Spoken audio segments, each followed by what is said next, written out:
Ranger Bill, warrior of the woodland, struggling against extreme odds, traveling dangerous trails, fighting the many enemies of nature. This is the job of the guardian of the forest, Ranger Bill. Pouring rain, freezing cold, blistering heat, snow, floods, bears, rattlesnakes, mountain lions.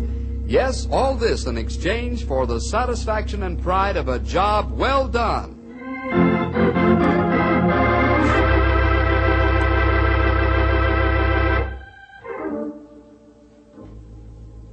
Say, boys and girls, how would you feel if you didn't have a home?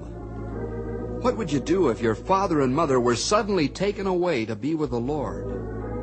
Do you think you could adjust yourself to the life of living in an orphanage? These are some pretty serious questions, aren't they? But they are questions that Jerry Quinn had to face early in his young life. For Jerry's dad and mother died when he was 8 years old.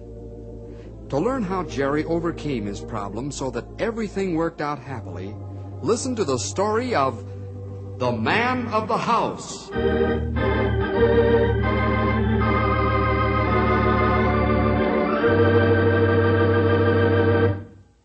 Now let's drop over to the Knotty Pine orphanage where young Jerry Quinn, age 8, has lived since the death of his parents. Just now all the children are playing in the large yard. Hey, Jerry, come on over and play with us. No, I don't want to. Oh, come on, Jerry. Don't you want to have any fun? I said I didn't want to, didn't I?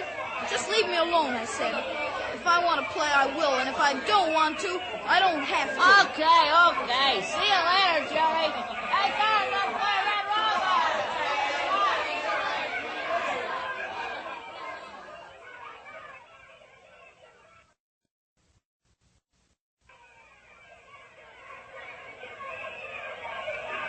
Hello there, Jerry. Don't you feel well, son? Hiya, Mr. Stone, Miss June. What's the matter? I feel okay. I'm glad to hear that. Why aren't you playing with the others, Jerry? Do I have to? Oh, no, you don't have to, Jerry. But children ordinarily like to play, and when they don't, we worry about them. Is there something wrong, Jerry? Nothing's wrong. I think I'll go sit on the porch. Well, certainly. You go ahead if that's what you want to do. But if you'd tell me what's wrong... There ain't nothing wrong, Miss June. I told you. Maybe I'll play after a while, if I want to. But, Jerry... Let him go, June. You can't force him out of his melancholy. Oh, but it's almost a year, Paul, since his parents died. Oh, he should have adjusted by this time. June, you know, occasionally we get children here who never adjust. Oh, yes, that's true. I think adults often underestimate the understanding that children have. They know their own problems very well and are realistic about them. But when we take a child from a home where the bonds of love have been very strong, we have a problem. Oh, you mean the child refuses to substitute the love he's lost for another? That's it. In Jerry's case, well, he's a rugged individualist, and he refuses to enter into the community life here. But how are we going to solve this problem, Paul? Well, I believe that I'm going to have a talk with Bill Jefferson. You know, Bill brought up Henry Scott after Henry went through the same experience as Jerry's.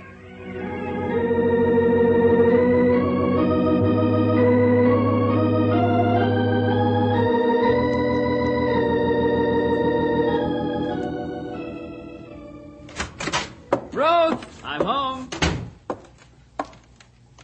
Ruth, I'm home. Oh, hello, dear. How are things at the office today? Oh, not bad. Not bad at all. Business pretty good. Here. Let me see your eyes, young lady. You've been crying again, haven't you? Yes. Ruth, when are you going to stop brooding like this? You know I love Davy, too, but I can't keep grieving. How long do you think I'd stay in business if I did? Ruth, please try to snap out of it. We can't go on this way. All right, I'll try.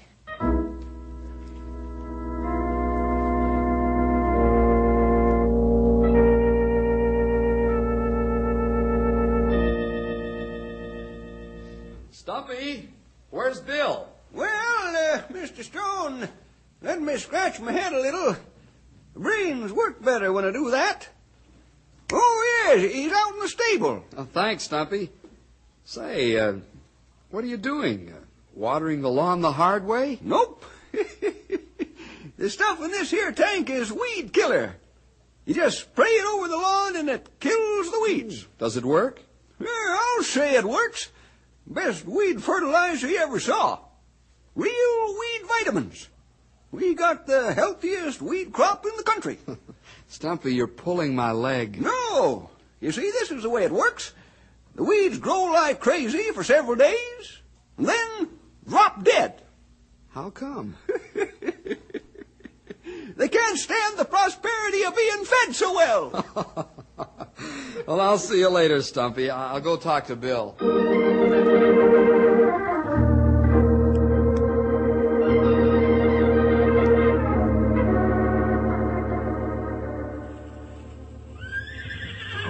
Bill, are you in here? Who's that, Bill?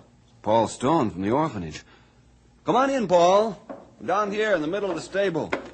Oh, hiya, Paul. Hello, Henry. Bill. You're currying the horses today, huh? Yeah. You got something on your mind, Paul? Yes, Bill. I want to talk about one of our children at the orphanage. His name is Jerry Quinn. Okay. Go ahead. Well, the boy came to us just about a year ago, Bill. And he's just not adjusting to life in the home. At first, we thought he would fit in. Now it looks as if each time we talk to him, he clams up and won't speak. So that's the problem, Bill. My question to you is, can you help us? Well, I don't know, Paul. Fathering young boys is a little out of my line. Oh, now, wait a minute. Well, this is a little different. You were in your teens. Jerry's only 8 years old. But don't you have any suggestions for me? Yes, I may have just what you're looking for, Paul. Oh, thank the Lord. What is it, Bill? Yeah, come on, give, before I burst with curiosity. Okay, pal. Well, Paul, I have a young couple in mind who lost their only child just about 6 months ago. They had a boy just about Jerry's age. I'll go see them. Give me a couple of days to see how I make up. Oh, Bill, that would be great.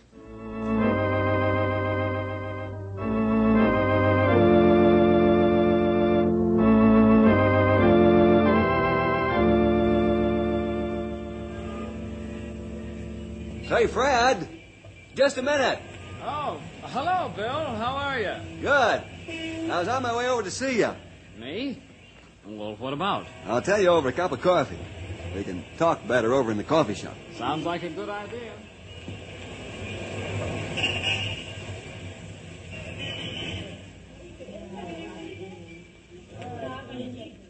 Well, Fred, now that I've said my piece, what do you think about it?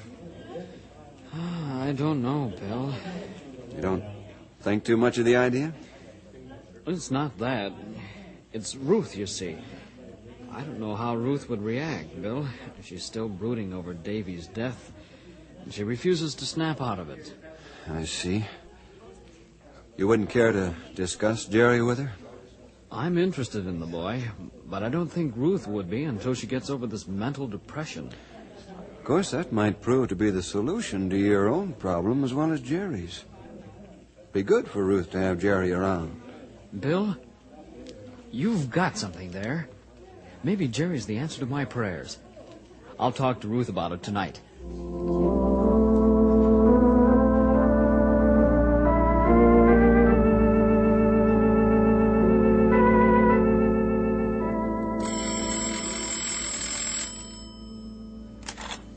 Ranger headquarters, Grey Wolf speaking. Grey Wolf, this is Fred. Is Bill there? You 10 minutes too late, Fred. Bill leave to show fellows where him want new fire lane cut. That's too bad. When will he be back? Oh, he'll be back early evening, Fred. Can I take message? Yes. Tell him things aren't going so well, and I'd like to have him come over to the house tonight. I make sure he get message. Thanks, Grey Wolf. Goodbye. Bye, Fred.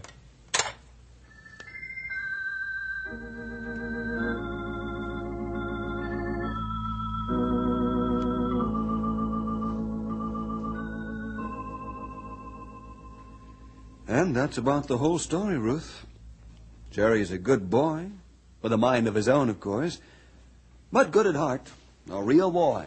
Mr. Jefferson, I'm sure there are many boys in Knotty Pine, but none of them will ever take the place of my Davy. None of them ever should, Ruth.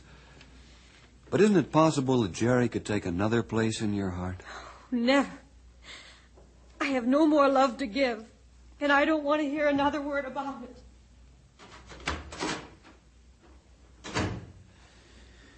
Well, I guess I'll run along, Fred. I'm sorry I upset Ruth. Bill, don't give up yet, please. Huh? What do you mean? I mean, I'm still hoping that Ruth will come around. Let's give it another try.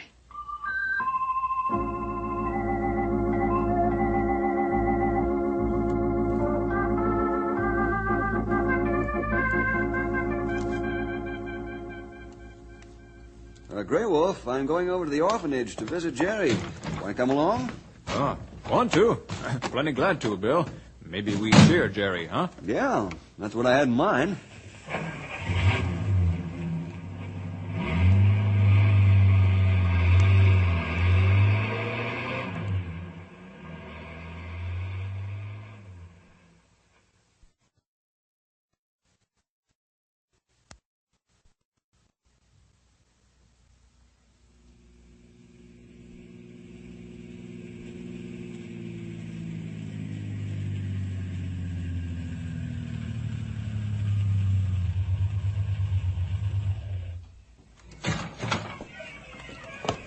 Well, you come to see Jerry, huh?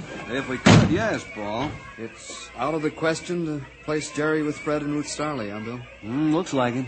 I anxious to meet Boy, too. Well, he's sitting over on the bench as usual. Shall we go over and talk to him? Fine, Paul. There he is, Bill. Husky-looking youngster, isn't he? Yes, and in good health, too. It's shame he not play with other children. That's our problem, Grey Wolf. Did you ever hear of someone being lonesome in a crowd? I have. Well, Jerry's a graphic example of that. Say, he's coming toward us. Looks like he's interested in you fellows. Say, mister, are you a cowboy? A real one? Almost, Jerry. We're forest rangers. You're not cowboys. Well, we're cowboys sometimes. The rest of the time, we take care of the trees and animals in the forest. Are those real guns? Plenty real, Jerry. We only use them in emergency. Maybe mountain lion jump on us. Then we have to shoot him. Jerry, these are two very good friends of mine. Really? Mm-hmm. This is Bill Jefferson. And this is Grey Wolf. Right. Grey Wolf's a full-blooded Dakota Indian. Boy, are you really? That right. I son of great Dakota chief, Black Wolf. Say, Jerry, maybe you'd like to go for a ride in a squad car. Can I? Can I, Mr. Stone? Can I go in the squad car? Sure you can. Go ahead. Okay. Got a good smile, Paul. Yes. That's the first time he's smiled since he's been here.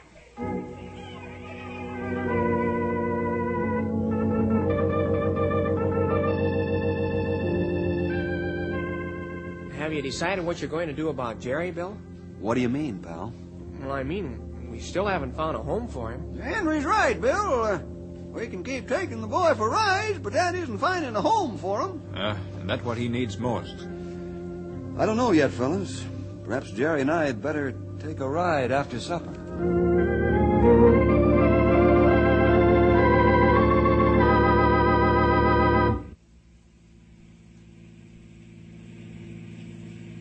What are we stopping here for, Bill?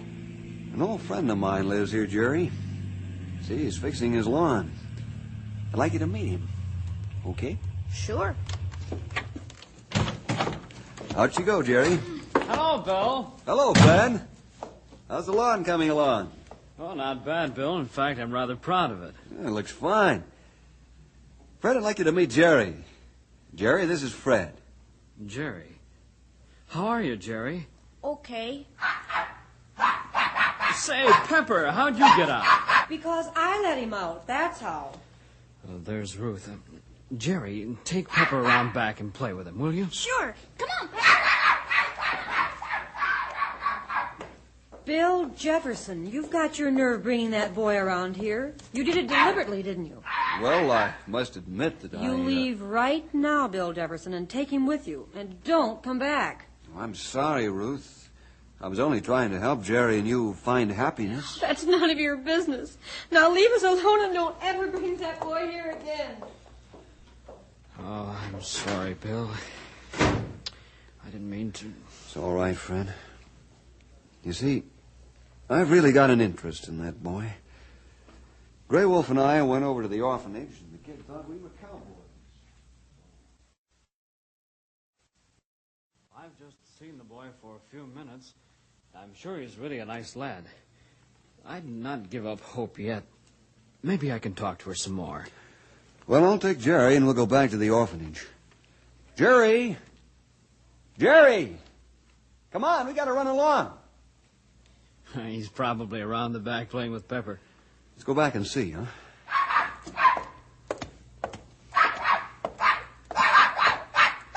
Bill! Do you see what I see? What? It's Ruth playing with Jerry and the dog. Hello. Jerry. You go back to play with Pepper. I want to talk with Fred and Bill. Ruth, I don't understand. 5 minutes ago, you were ready to throw Bill and me out bodily for bringing Jerry here. Now we find you here with your arms around the boy. Fred, I'm awfully sorry for the way I've been acting. And for the way I've treated you, Bill. You see, after I ran in the house, I heard Jerry and Pepper playing in the backyard. I watched the boy for a few moments, and I just couldn't resist him any longer. He was so kind and lovable to the dog that I could see Davy all over again. Well, that's about all there is to it. We both kind of hit it off right from the start. Then you... Yes.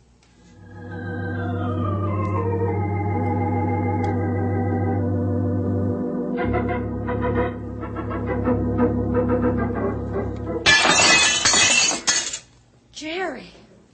Jerry, who threw that stone through the window? I did.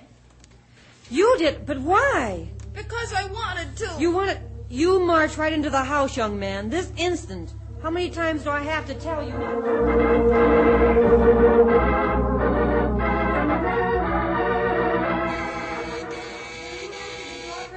Sure, Ruth. Hello, Ron. Glad to see you, boy. Well, I'm not glad to see you, Fred. Huh? How's that? Well, what do you mean? Is there something wrong? Do you know what these are? Tomato plants, aren't they? Guess how they got out of my garden? Well, I don't know how, Rod. Your son deliberately pulled them out, that's how. Oh, no, Rod, he didn't. He sure did, Ruth. Jane saw him do it.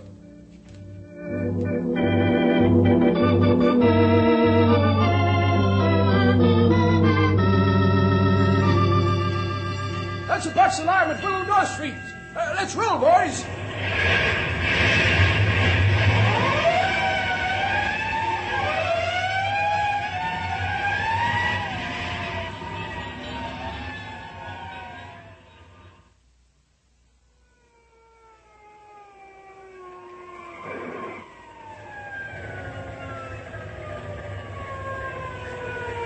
Hey, Chief, where's the fire? I don't know. This is a box. Say, son, do you know who pulled the handle on this fire alarm box? Sure. Well, who did it? I did. You did?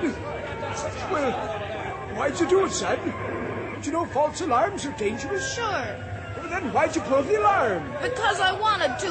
That's why. Well, don't you know that's against the law? Where do you live, boy? Down the street. Say, Chief, he's Fred Stolly's boy. His name's Jerry. Is that right, Jerry? Yeah. All right, Jerry. You come along with me. We're going to tell your folks about this.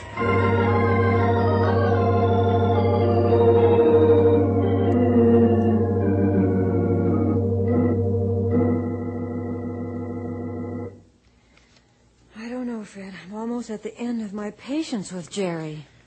I understand, Ruth. At times I get peeved at him, too. But then I remember he's a boy. Maybe he'll grow out of this mischievous stage pretty soon. I hope so, Fred. I'm almost beginning to believe the lad doesn't want a home. Perhaps he doesn't love us at all. Ruth, don't talk like that. I can't believe that. Give him time to make an adjustment. All right, dear, but if he keeps up this troublemaking much longer, I'll be a nervous wreck. Let's give him more time to find himself.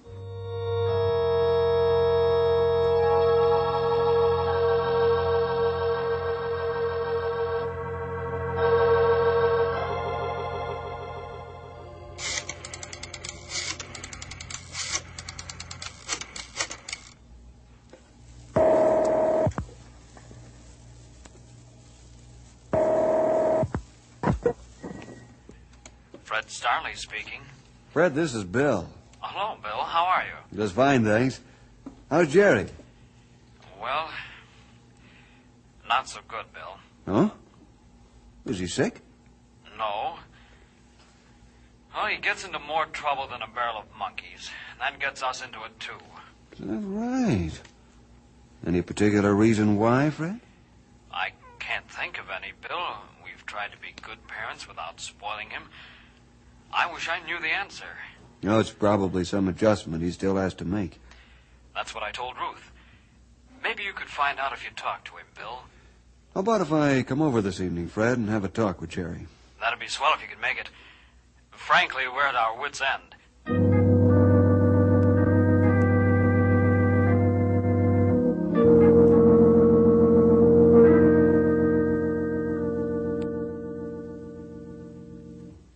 Jerry, tell me, do you like living here? Oh, sure, Bill. Well, then, how come I keep hearing bad things about you, huh? Somebody's telling on me, aren't they? Mrs. Stone? Well, what can you expect? Look, Jerry, haven't Fred and Ruth given you a nice home, lots of love? Yeah. Is this the kind of appreciation they deserve for what they've done? No, I guess not. Okay. Let's not hear any more bad reports on your conduct, young fella. You know, you're letting me down as well as your folks, don't you? Because I was the one who got you all together. Remember? Well, I never figured it that way, Bill. Are you mad at me? Not a bit. I like you too much, Jerry. But I'm surprised and hurt that you're letting us all down. Enough said? Enough said, Bill.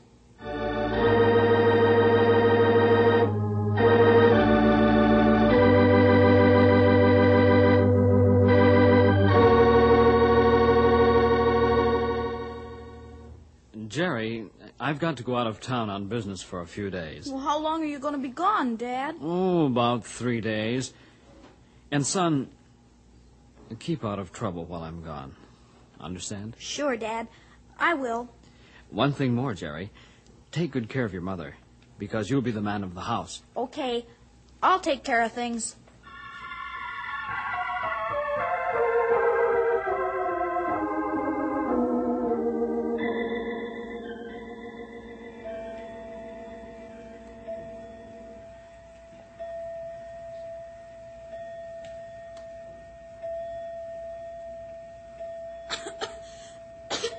Smoke! Fire! Hey, I gotta wake Mom up.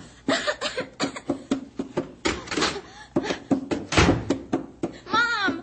Hey, Mom! Wake up!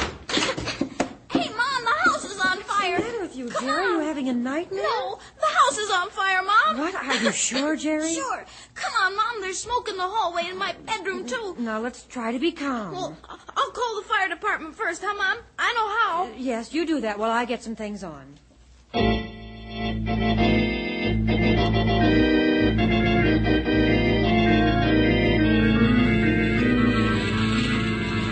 Jerry, we can't go down the stairs. The smoke's coming up. Let's go back to the bedroom and close the door. Well, okay. Come on, go in here, quick. Help me get the mattress off the bed. Jerry, and we'll stand it up against the door. Yeah, that's the way you're supposed to do it. Here. Get it up now. Stand it up. There, that'll keep the smoke out of here. Yeah. Oh, you get on the other side of the dresser and push it this way. That'll hold the mattress up. There. There it is. That's fine, Jerry. Now we'll make a rope out of these bed sheets, and I'll lower you out the window to the ground. Well, come on, let me help. Now, Let me get this end of the sheet around your chest, and I'll lower you over the side, just like a sailor. No, you go down first. Dear, listen to me. We have no time to waste. Here. But how are you going to get down, Mom? I'll tie one end of the sheet around the bed spring and lower myself down. Well, I'm the man of the house. Do what I say. All right. But you gotta be sure and come right down after me. I will, Jerry. I will. Now let's go before we get trapped. Don't come out of the window, Mrs. Knotty. The boys are coming up the stairs now. Don't go out your window, Mrs. Knotty. It's all right. The fire's under control.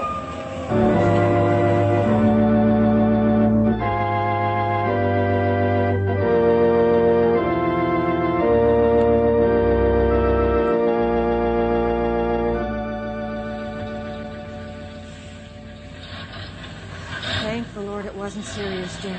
What all burnt, Mom? Jerry, you called me Mom.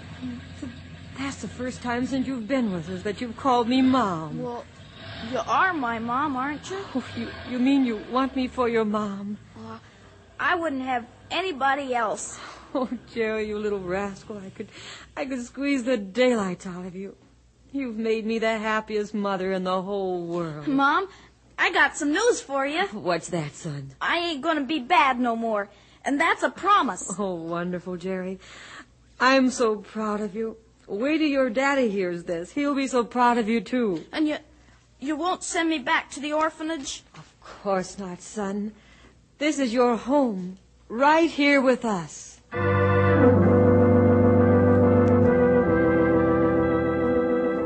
Well, it looked like Jerry was going to upset the apple cart with his mischief, didn't it? But I guess there never was a time when love and kindness didn't eventually break through and reach little boys' hearts. Bill can be mighty proud of himself for finding Jerry a good home. See you next week for more adventure with Ranger Bill!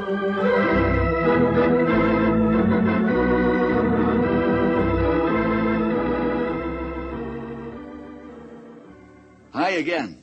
Our program today gives me, Ranger Bill, just a little time to talk to you moms and dads about our adventure stories and why we're on the air.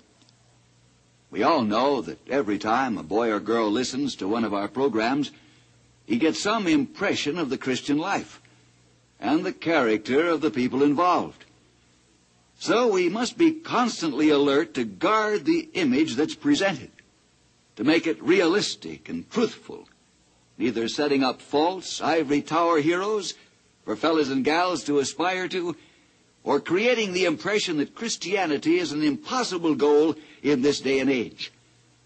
We also try to present Christians as people, something which they are. The faults of a Christian don't have to be glossed over. He's human too. So we try to present to you, the listener, a story that from your point of view is a factual photograph of a way of life, namely the Christian way, and showing individuals living, seeing, understanding this way of life, or maybe missing it completely.